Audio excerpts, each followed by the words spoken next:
Tim's Review. Co-Chair Update. April 2026. This video is for British Sign Language users and is a direct BSL translation of the Tim's Review Co-Chair Update letter for April 2026.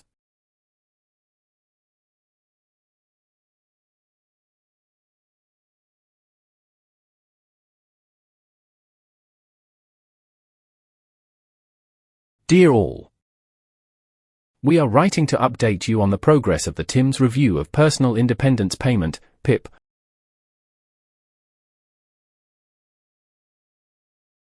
and to share more about how disabled people, people with long-term health conditions, organisations across the UK, and anyone with an interest or expertise can take part in the next stage of the review.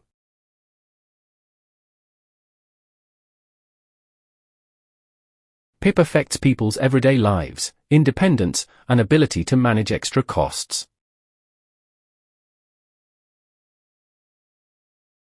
That is why it is essential that this review is informed by a diversity of experiences, evidence, and perspectives.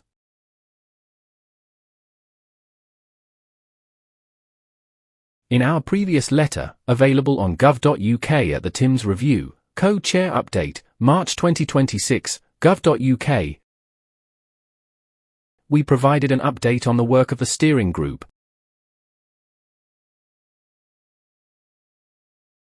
setting out the 4 themes of the review. In addition, we announced the launch of the Tim's Review's Call for Evidence,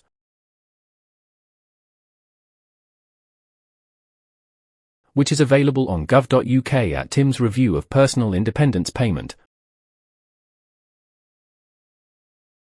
Call for Evidence, gov.uk. The call for evidence is open to responses until the 28th of May, 2026.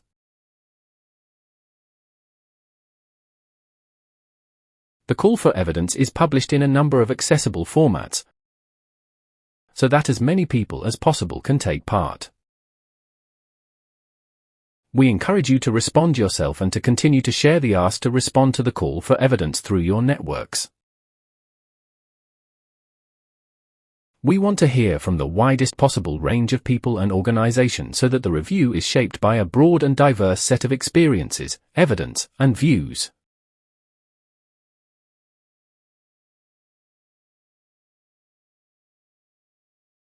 We emphasise that the call for evidence is only the first step in the review's wider programme of engagement. The members of the review steering group recognise no single method of engagement, and evidence gathering will allow them to hear every voice.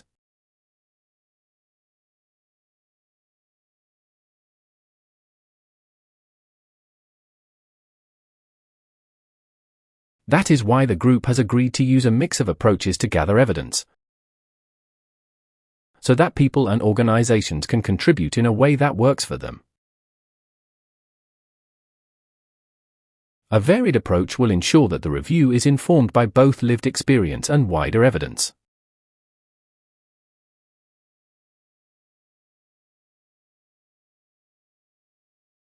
How the review will gather evidence and engage widely.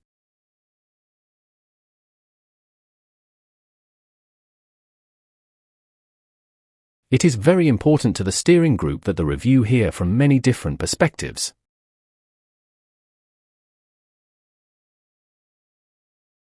Our 6-part evidence and engagement program is designed to support people to take part in ways that work for them.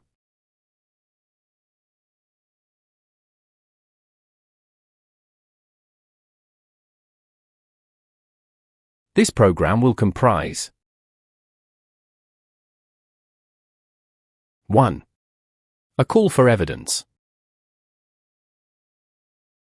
Our call for evidence is already underway. The steering group's thinking will be informed by the responses received.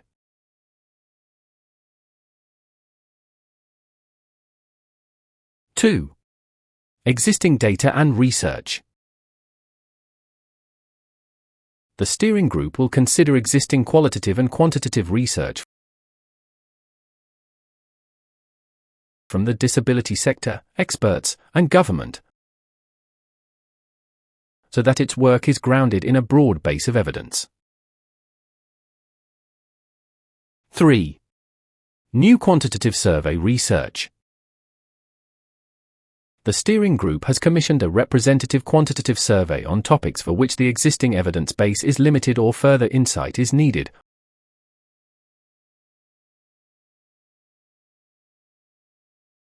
Working with the National Centre for Social Research, NatCen.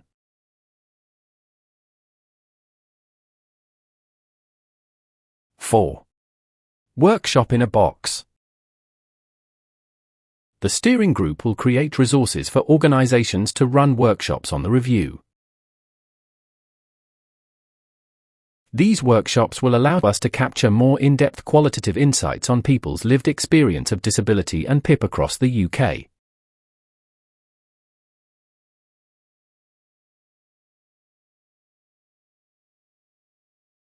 Five.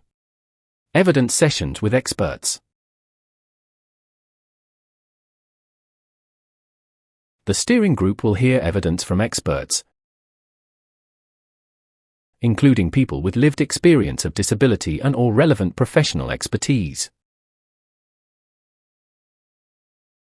The group will consider which experts it wants to engage with and how best to do so.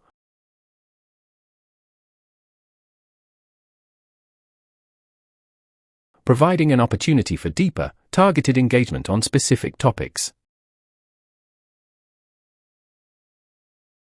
6. Deliberative events. Later in the year, a series of deliberative events will be held across the UK to test ideas, explore trade-offs,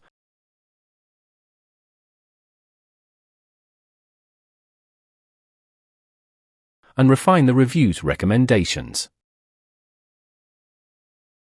The steering group believes that using this mixture of methods is essential to the success of the TIMS review. Giving individuals and organizations a variety of ways to take part will help us to reach more people, hear a wider range of perspectives, and build a stronger evidence base for the review's recommendations. More details on these methods will be shared in future updates. Looking ahead. The steering group is already delving into its priority themes and will continue to engage with existing evidence on PIP over the coming months.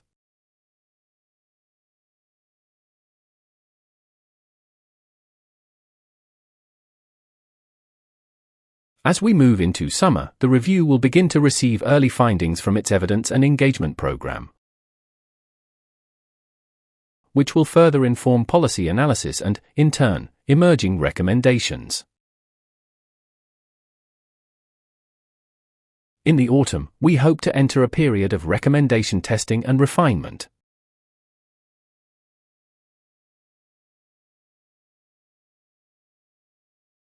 The steering group is looking forward to hearing your views,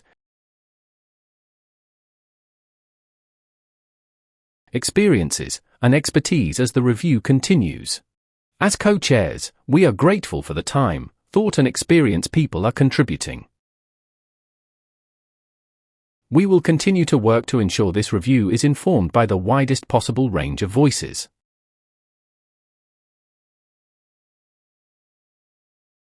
Yours sincerely, Dr. Clinton Farquharson, CBE.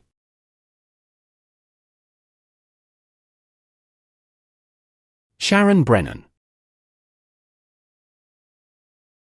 The Right Honourable Sir Stephen Timms, MP.